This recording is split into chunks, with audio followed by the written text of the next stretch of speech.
Now you're good. Hello, everyone. Welcome back to another episode of Integrative Wellness Radio. I am here with my lovely partner, Dr. Nick. Hi. And we are talking about vascular dementia. Some of you might be thinking, I had no idea that there were different types of dementia. And, something that's really, really interesting is even in clinical practice, there's a lot of reasons why we have memory decline or we have different degenerative processes with our brain. But the concept of vascular dementia is now being more acknowledged than it was in the past. And it's partly because the prevalence of dementia is becoming higher and they're realizing that it's not always for the same reason. And they're doing a lot more, I would say, in-depth evaluations as well, which in the past technology wasn't really looking for it.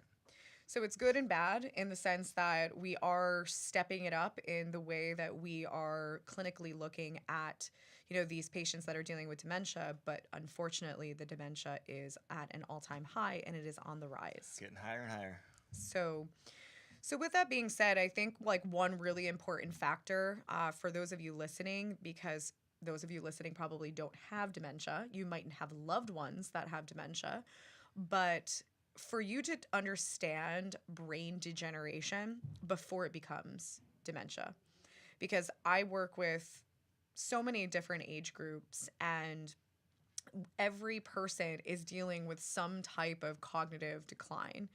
And there's a lot of things that are working against us right now, one of them being the way our vascular system is working, which is obviously the topic that we're going to dive into. But if you're dealing with, and no matter what age you are, but if you're dealing with brain fog, if you're dealing with short-term memory loss, long-term memory loss, if you are constantly, forgetting people's names, if you are bad with directions, bad with math, finding that your coordination is really not great, you're bumping into things, you can't walk a straight line, your vision is really terrible. These are all signs that you're having a degenerative process in the brain. And you forgot mood swings. Mood swings, of course.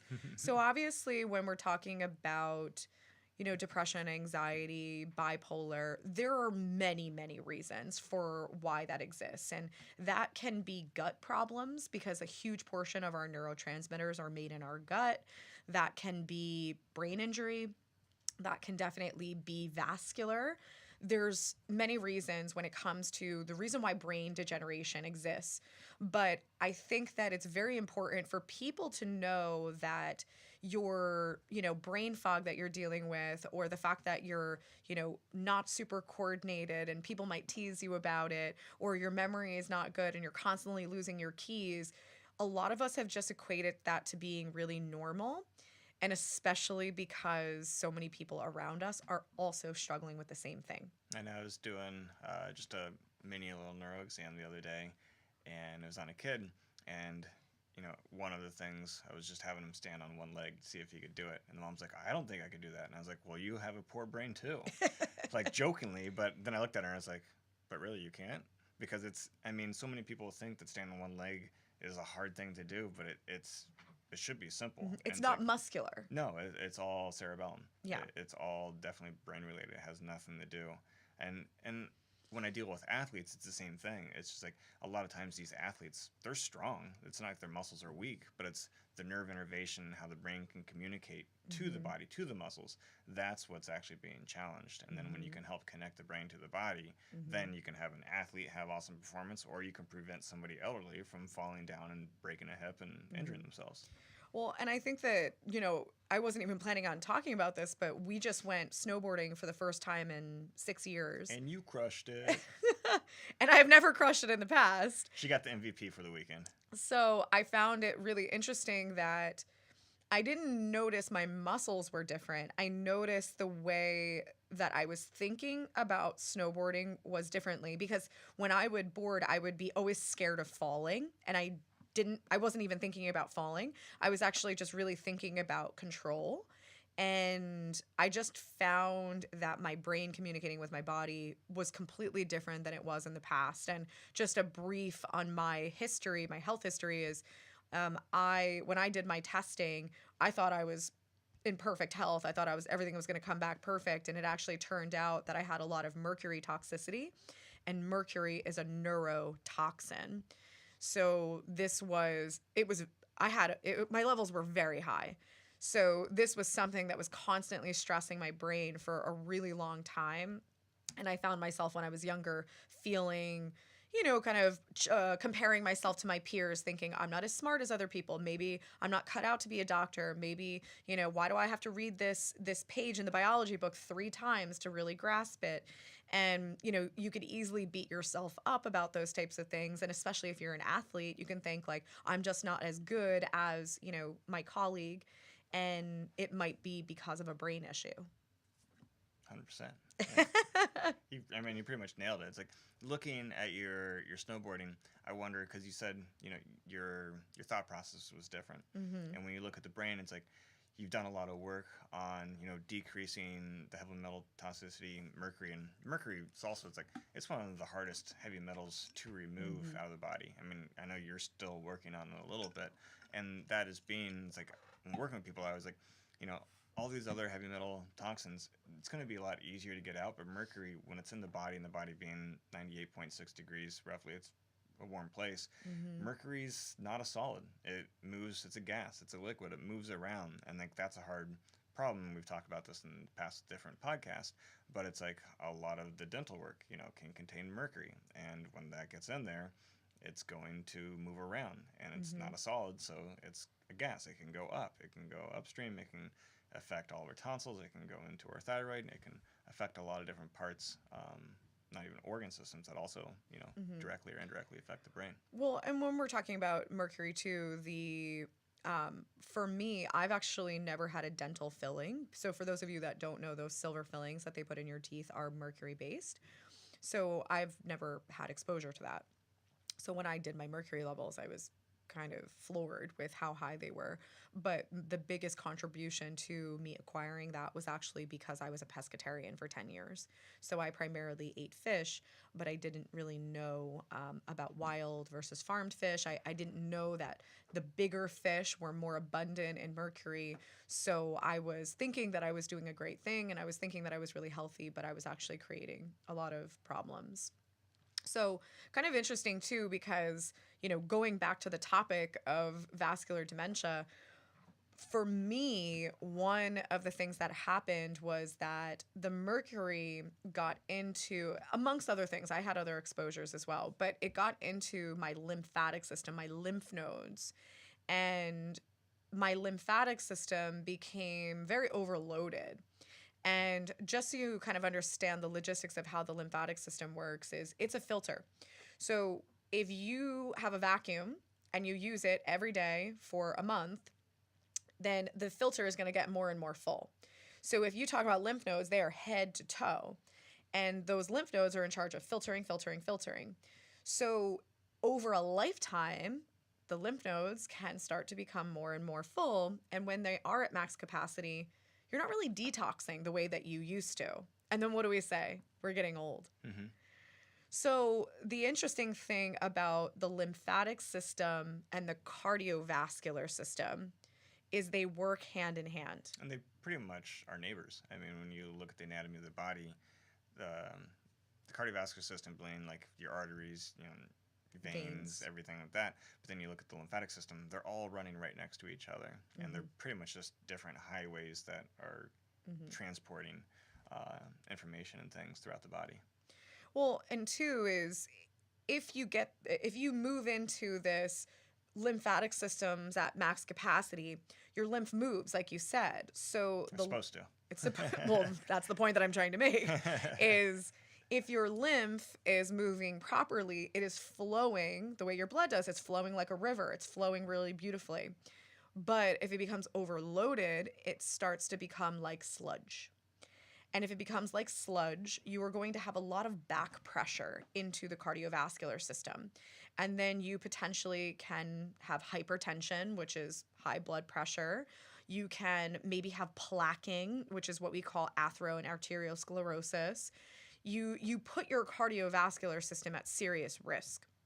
So when we're talking about the brain, two things is one, if you have this compromised lymphatic system, and a lot of it is in your neck, because like Dr. Nick said, maybe you've had a ton of dental work, or you've had a lot of strep throat, a lot of tonsil issues, a lot of ear infections, and maybe this was all when you were a kid, then that means... And everything has to drain into down. The neck. Right. So if the lymph nodes of the neck are the most compromised, then it's almost like the blood flowing up into the head. It's like somebody put their foot on the hose. And now the blood can't really get in, and it also can't really drain out. And that's going to compromise the amount of nutrients and oxygen that your brain is getting. Mm-hmm. So that's like one avenue. And then the other avenue that I think a lot of us don't realize is that there's this issue with Raynaud's. So many people talk about their Raynaud's. Raynaud's is when you have very, very cold hands and feet due to poor circulation. So your hands and feet are the farthest from your heart. They're like the most distal. But think about your head. Your head is technically one of the farthest from your heart in comparison to your hands and feet.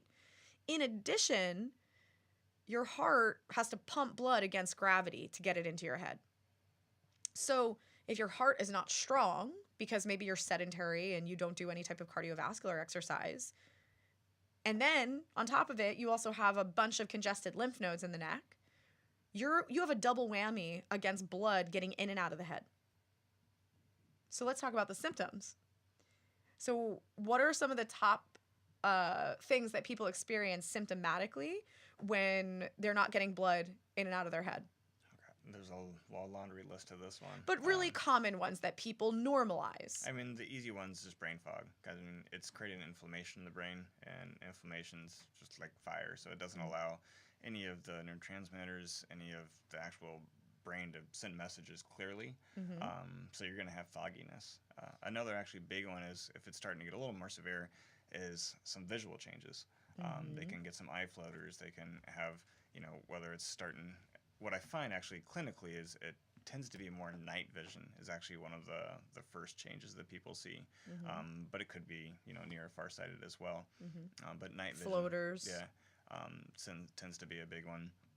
And then with everything else, there's anytime the brain's stressed, the brain controls everything. So mood could change. You could be more irritable. Sleep could change. You might wake up, just not full of energy. Mm-hmm. And a big part of that is when you sleep, the brain actually shrinks, and it shrinks to allow it to be able to detox. Mm-hmm. You have all these different neurons, special types of neurons that are like garbage men, oligodendrocytes, astrocytes, all these parts of the brain that are able to pretty much collect the garbage and take it out. But it travels through our veins. Mm-hmm. And if there's this venous insufficiency, it's not allowing, if the blood flows, like you said, if it can't go in or it can't go out, that's going to cause a problem. Mm-hmm. And unfortunately, if it can't go out, whether the brain shrinks or not, all those toxins just keep building up and up and up, and then you wake up and you're really not rested because your brain's inflamed. Not detoxing, yeah. Well, and I think that one of the other ones is headaches. Yeah. I mean, that's just increased pressure. Yeah. Exactly. But I find just clinically is when it's the arteries which bring the blood in, that's like that pressure, that people that describe, I have a vice on my head. But the veins, when they can't drain out, that's a lot of the people, depending on which side is worse, they get the pressure behind the eyes or the pulsing behind the eyes or even ocular migraines. Mm-hmm. So... And that's actually kind of, I didn't think about it, connect dots right away, but it's similar to the scenario I gave in my TEDx talk in Chamonix. Is like, that wasn't venous, but that was still stress on one of those tubular pathways called a meridian system. And her meridian system was actually being dysfunction from gallbladder stress. That gallbladder meridian comes up and wraps right around the side of the head. So it was the same concept, but hers was a meridian system. And then there's the vascular system. Of course, you had to go down the meridian road because now we got to explain that. I love energy. So I will simplify for Nick, but when it comes to culprits for headaches, there can be a lot, but you have these meridian pathways, which are energetic pathways that can become compromised because of an organ dysfunction. They can become compromised because of emotional things that we've been through, and meridians follow very specific pathways. So his patient had a gallbladder issue, meridian came up over the head, and this woman was dealing with a lot of temporal headaches. So she had other things going on, but that was like a big piece of the puzzle for her. That was her major thing. Yeah. For sure. So when we're talking about, okay, do I have blood pressure or blood issues with my brain that is not allowing me to get proper oxygenation? You might be dealing with headaches. You might be dealing with brain fog. You might have visual issues. You might have just pressure behind the eye. You might have glaucoma that runs in your family, which means that you might have a predisposition to vascular issues. The other predisposition to vascular issues is when everybody has varicose veins in your family. The other thing is you might have a lot of neck pain, but your neck pain never gets better from your physical therapy, your chiropractic, all of your physical work. If you can press on the side of your neck and you feel a bunch of little bumps, those are lymph nodes. Exactly. Yeah. And they're filled and they're pissed. Exactly. So when it comes to, I occasionally get swollen glands in my neck, or I occasionally, I have neck pain, we can blame it on a lot of different things, but that is a sign that your lymphatic system is not healthy, which is going to also compromise the blood flow in and out of the head. And I said on a more severe note, it's like when your face actually is a little puffy, then you know that the brain's not detoxing. Yes. Really well at all. Especially for women. I know we are so conscious of the bags under our eyes. If your bags under your eyes are not going away despite all of your efforts, that has a lot to do with increased pressure in the head. So, we're talking about this because... And that actually can come back to just acne in general. It's like the skin is a detoxifier. And if you have a lot of acne, it's just that you have this, whether it's bacteria, whether it's virus, whatever it is, that's not getting actually cleaned out in the sinuses and all the lymph running through the brain and the neck. Speaking of that, my nose. I feel like I'm like, am I going to sneeze or not? If that's not able to detox, the body's intelligent. It's going to get it out one way or another, and it will go through the skin, and then that's called acne. So.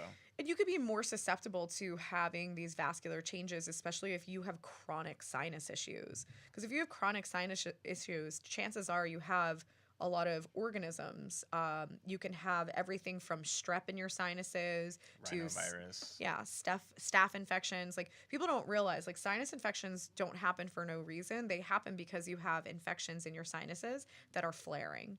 So that can easily create a lot of pressure in the head as well. I feel like we just list off a million reasons why vascular dementia can occur. Well, because they're all valid. Yeah. And I know that can sound overwhelming to people, but, we're doing this podcast because we feel that it's so important for you to take the signs that you might be having, these changes neurologically, because right now we are dealing with a massive epidemic of dementia and Alzheimer's. And I think a lot of us are seeing our family members deteriorate. And then we are also living in fear that we're going to potentially go down that same road. I think that's, the scariest thing, because we are seeing so many neurological cases in our practice, and it's happening younger and younger. And I mean, not to scare people, but it's that's part of why there's so many cases, and it's getting, more becoming an epidemic, is that there's so many different possible causes for it. And for the most part, most healthcare systems practitioners are only looking at, one or two possibilities, and if not, you're fine. There's not much we can do, but there's a ton you can do. Well, even the fact that if you have terrible migraines, you're going to a neurologist if it gets bad enough. You're not going to a cardiologist. So there's no way that you're going to maybe decipher, is this due to vascular insufficiency, right, or high blood pressure in the brain, or low blood pressure even. So we're not necessarily looking at it in that way. And that's really the beauty of integrative approaches, is we're able to look at all of the pieces of the puzzle. Because we talked about this in our previous podcast, is when it comes to what the brain needs, it needs stimulation. So actually stimulating it through activity, exercise, reading, learning something new. It also needs oxygen, which is really the foundation of talking about how important the vascular supply is for the brain. And then it also comes down to blood sugar. So for, really when it comes to like the tie between blood sugar and oxygenation and blood flow, is if you are diabetic or you have an abundance of glucose and you've become insulin resistant, or you're just eating a very poor diet, all of that is going to create inflammation, which is going to make your blood vessels constrict. So you can easily have this double whammy, that you have a bunch of free-floating sugar in your body because of what you're eating. That causes inflammation in your brain, number one. And then number two, it's also now constricting the amount of blood that can get into the brain. So I have an interesting question for you. Okay. So a lot of times I get questions like, do you always get dementia before Alzheimer's, or like, are they 100% connected? Are they disconnected? Is it just sometimes that different types of dementia eventually turn into Alzheimer's, and how's that work? So there's a lot of ways that I can answer part of this question. No, too, I know. Like you said, there's a lot of ways. So I guess like the way that I feel about it is that if you have brain fog, if you have memory loss, if your coordination is bad, if you have visual issues, like you have low level brain degeneration. Mm-hmm. So most of us are dealing with brain degeneration. Like dementia is brain degeneration. There's just phases of it. Like dementia is just when, they classify it as, you get lost really easily. And there's stages of dementia. Exactly. So a lot of us are dealing with this for most of our lives. And then when the memory gets really bad, that our family members start to get concerned, that's when we get the diagnosis of dementia. But talking about, does dementia always lead to Alzheimer's? The answer is no, because of certain scenarios like this one. So there was a scenario that we had a patient who came to us, and he was diagnosed with Alzheimer's, never had dementia, just straight to Alzheimer's. What was uncovered in his consultation, which he did have to have a family member there, was that about 3 months prior to the diagnosis, and don't get me wrong, she did say he had some memory issues, but 3 months prior to the diagnosis, he had 20 silver fillings in his mouth that were all removed at the same time. And they did not use the proper safety precautions because he did not go to a biological dentist. Yes, biological dentists do exist. They are the specialist in removing silver fillings properly, or amalgam fillings. So he pretty much had his entire nervous system flooded with mercury, and that catapulted him into full-blown Alzheimer's. Mm-hmm. So it depends on the situation. And then with that, the major diagnosis of Alzheimer's is through reviewing amyloid beta plaques and seeing if it's present. There's a lot of, I'd say, newer information coming out about what that really is. A lot of the older science is talking about, these amyloids and how they were the main cause causing all these problems. But newer science, newer research, very interestingly enough, is showing that it's actually a protective mechanism. The body is so intelligent, it's always going to be changing, compensating due to the stresses and challenges put on it. And in that case, it's a mercury toxin and going up. Let's classify it. So amyloid beta plaques are, when you look at an MRI of the brain and you see lesions, So it's a protein. Yes. Well, they say that the lesions are due to these amyloid plaques, correct, which were the culprit for Alzheimer's. But that's false. And now you're going to bust that myth. Yeah, so that's 100% not true. Okay. I know. You tell everybody else. I know. So they thought that it was creating these lesions that you go through and you get, MRI and you can see these. But really, it's like a biofilm. So it's like when you have bacteria or something on your teeth, Mm-hmm. your body creates plaque to engulf it, so it's not creating damage to your gums and teeth and eroding and causing all these problems. Because really, a lot of, not to get on another side tangent, but a lot of our stomach issues comes from just poor oral, because Mm-hmm. it's the start of the tube.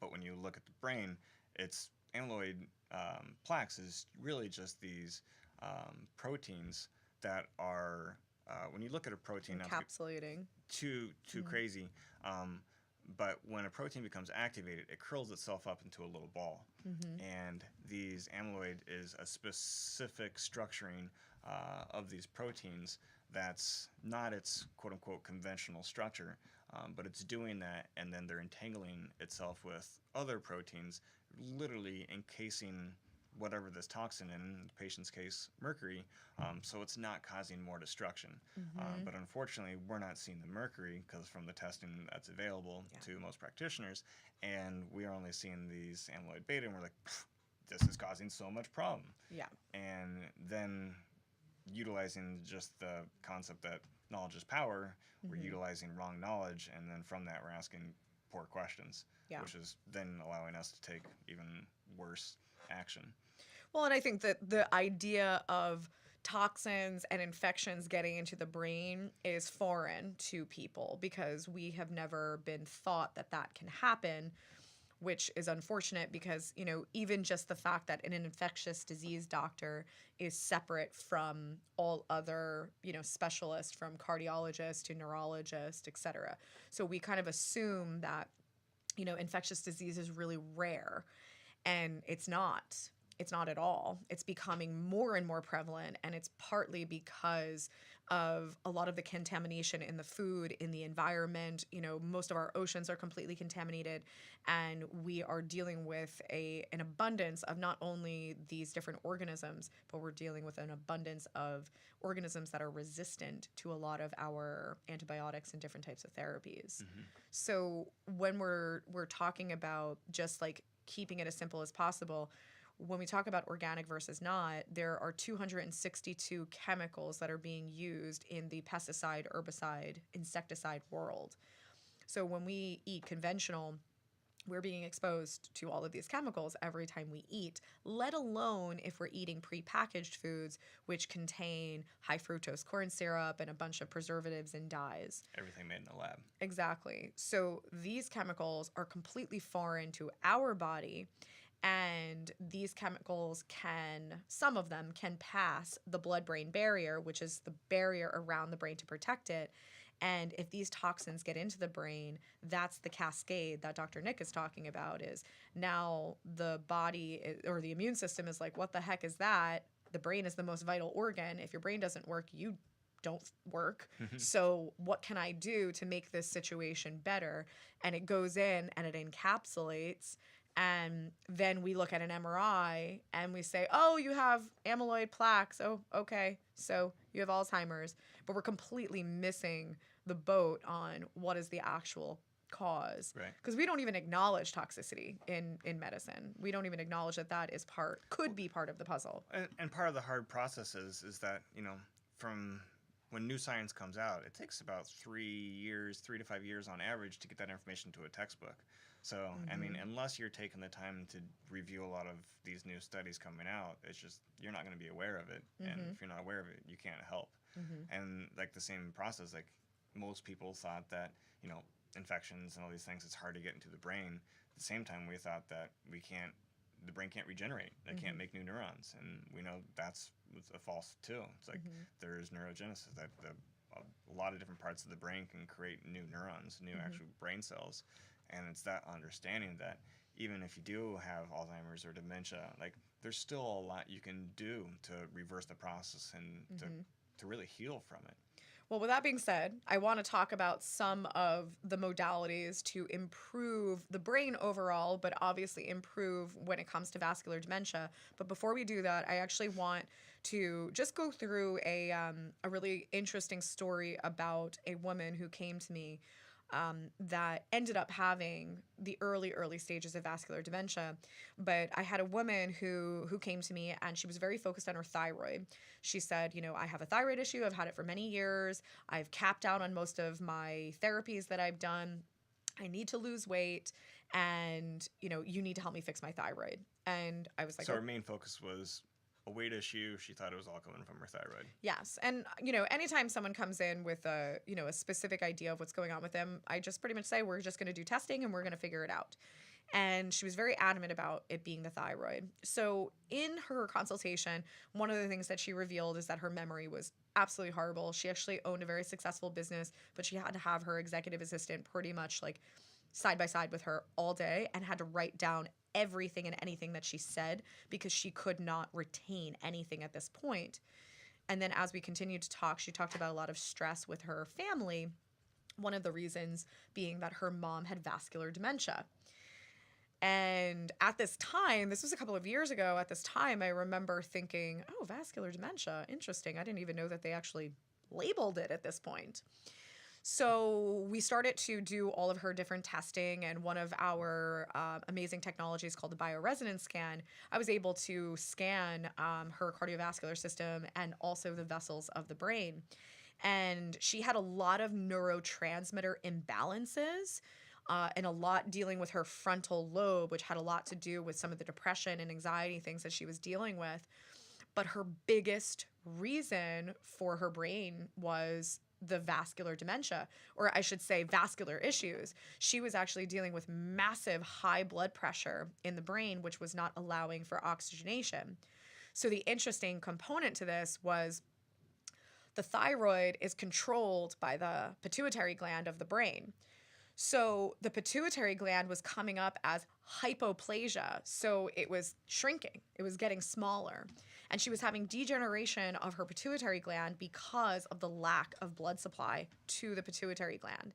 So her thyroid was problematic, but if I worked on her thyroid, I was never going to help her because it was a brain and pituitary issue. Right. And it all stemmed back to a vascular component.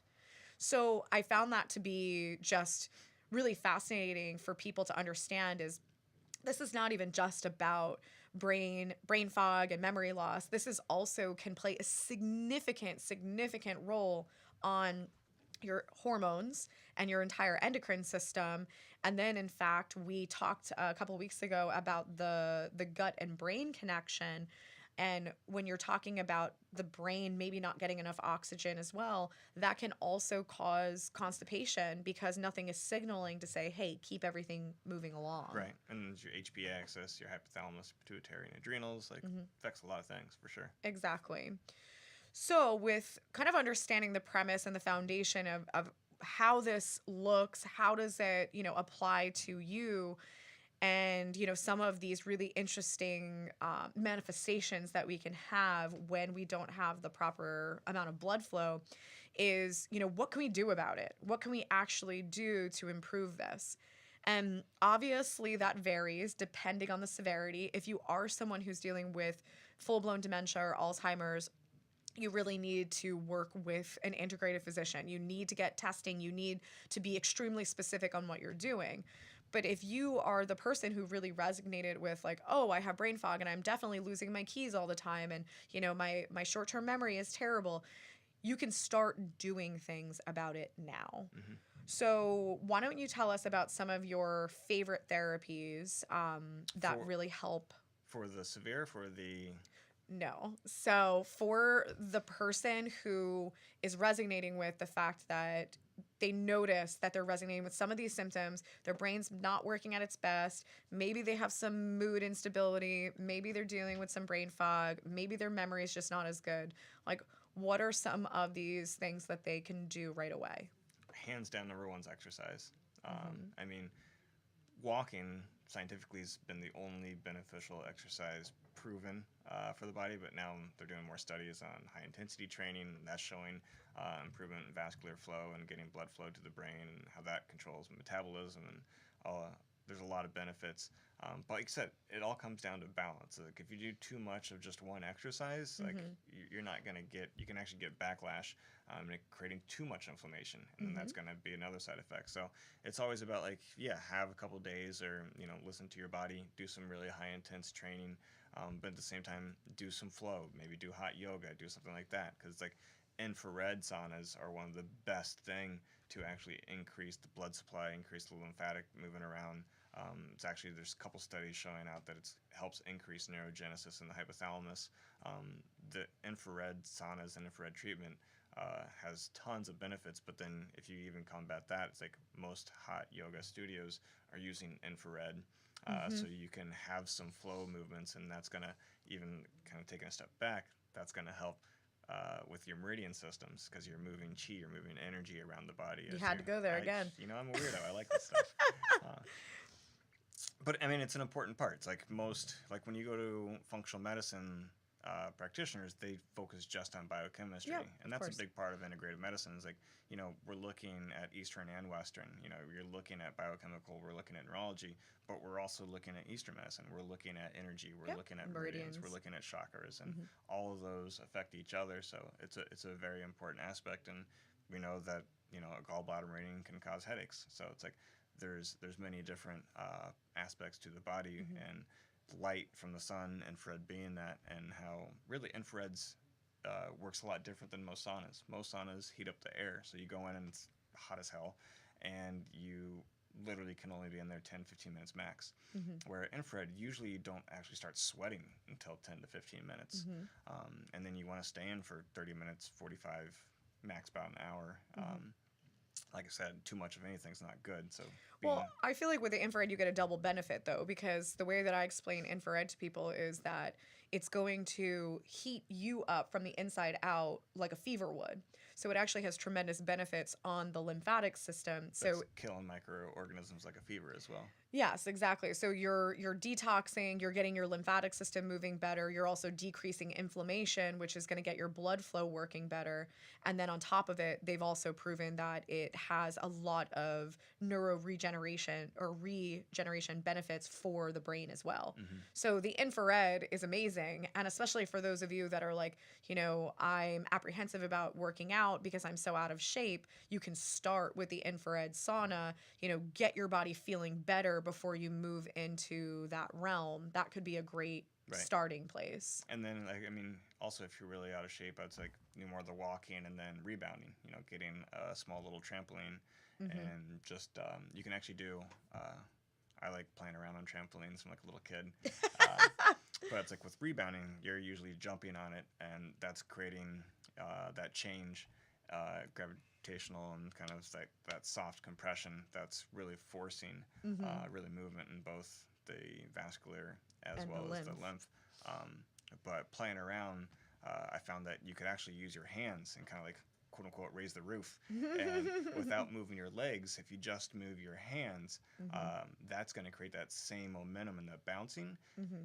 And this, I mean, we have tons of lymph in all of our armpits, our neck, and our head. So Mm-hmm. this is actually forcing more of a eustress, a good stress on the upper systems, Mm-hmm. and that's going to improve that even more. So You should see him do it one day. yeah. I'll do a YouTube video or Facebook Live or something like that. But before we move on, I do want to go back to the yoga thing, because that is a common recommendation that I give to people when they are dealing with this vascular insufficiency in the brain, Mm-hmm. primarily because when you're talking about yoga, especially the hot yoga, you're going to get the benefit of the infrared heat, but when you're doing that downward dog, you are obviously putting yourself, at least your upper body, in an inversion. And that is going to work against gravity to really, or I should say, work with gravity to really bring a lot of blood flow to the head. It might be uncomfortable, honestly, the first few times you do it, but you'll start to notice that it becomes easier and easier, and you're feeling less pressure in the head, which is a sign and an indicator that your blood is actually flowing better. Yeah.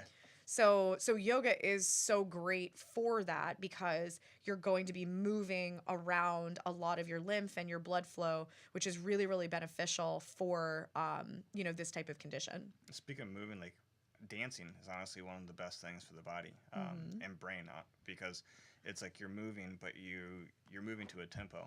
and that tempo is always changing from song to song. So it's literally like a metronome that has a beat, but that beat's changing, and that your body has to change to match that tempo. So it's challenging different parts of the brain. Plus, you're moving in non-linear patterns, which is going to fire more aspects of the brain. So dance is one of the best things. So getting out, moving, get your freak on. On the dance floor. Oh my gosh. I love that. So yes, and also dancing is going to give you a lot of stimulation from an endorphin standpoint too, which is really good for your neurotransmitters. So really getting your groove on is a good thing. So the last thing I think that would be really important to cover is actually some of these new amazing products from our company Standard Process that we love very much, primarily because they're two products that are specifically for brain inflammation, which promote more oxygenation to the brain. Right. And helps remove all those toxins out. So one of them, many people have heard of. Many people have heard of turmeric. It's getting all the rave. But it deserves a lot of rave. It is an amazing supplement, and curcumin, especially the active form of it. If you've taken it or if you look at anything, it's always paired with black pepper. Why is that? This is your time to shine, my friend. I knew that you were going in that direction. So, yeah, pre-framing. So black pepper just really makes curcumin more bioactive. So it allows it to be more potent, I guess you could say. But the poor thing about it is that it's great for the body, but it's really not that great for the brain. It can't transport past that blood-brain barrier. And what Standard Process actually figured out is that pairing it with fenugreek allows it to pass the blood-brain barrier and really get all the benefits that it's always had on the body, and now you're getting those benefits with the brain. And if you look at dementia and the increased rise in that, it's like we muscle test for every single supplement, and a lot of people have been muscle testing for the supplement, which just shows that there's not a lot of additives in it that people would have a reaction to, which is awesome, because we can challenge, and we do challenge many different quote-unquote brands, and it's always interesting to see some brands people have a better reaction to than other brands, and sometimes it's just a mixture of different brands and different products, but a lot of people have been testing for that forte. And then another one that we actually just got in to start testing just a couple weeks ago is called Easy Mag, and it's actually a plant-based magnesium, and it tends the studies have shown that it's actually a lot more bioavailable in the body. The body's able to use it so much more without creating any really side effects with it. And because it's plant-based. And one of those side effects being like diarrhea. Correct. Yeah. Correct. And the biggest benefit is because a lot of magnesium and the way it's formed will affect gastrointestinal, will affect tissues. But this is actually more designed from being a plant-based to affect cerebral spinal fluid, which is amazing. They've shown just after 2 weeks of taking it a really major increase of the ionized magnesium in cerebral spinal fluid. And what's the benefit of that? Well, there's tons of benefit. And first, most people probably don't know what cerebral spinal fluid is. So CSF, cerebral spinal fluid, it's made in the deeper part of the brain, and it's really a fluid. It does two different things. So one, it provides nutrients. It goes and actually moves all around the brain, as well as down through the spinal cord and comes back up. So it has a nice little kind of wave-like pattern to it. And that's one of the major things. If you go and see a craniosacral therapist, that's one of the primary things that they're focusing on, is really getting that flow to flow properly. Because if there is, venous insufficiency, as we know, that will affect the lymph, but it also affects your cerebral spinal fluid. So that was one of the things we didn't talk about then. But the other big part of it is it's a detoxifier. It helps takes toxins out of the body, out of the brain. And flush that into the body and the system so it can get out via urinary stool as well. So the big part of having magnesium is it helps have proper nutrients, but also really helps with detoxifying the brain. Awesome. So those two products come from a company called Standard Process, which all of their supplements are organic, whole food based supplements, which is pretty amazing. So the quality is definitely there. And we're always chiming in with their production line and saying, hey, we need something for this. So we're very excited that they were able to give us something that was going to help with a lot of the neurological cases that come through our doors for our brain program. Because having supplements that can really truly impact, brain inflammation is far and few between. So we're really excited that we have those we have those supplements to work with our current clients. So just to kind of sum all of that up, movement is key. You have to make sure you're moving, rebounding, and using that mini trampoline is one of the best things that you can do from a movement standpoint. In addition, making sure that you utilize something like infrared, if that's infrared because you're going to hot yoga and getting into that inverted position, or if you are getting exposed to just an infrared sauna and really working on your detoxification, getting the lymph working, decreasing the inflammation in your pathways. And then third of all is, some of these, supplements that are available.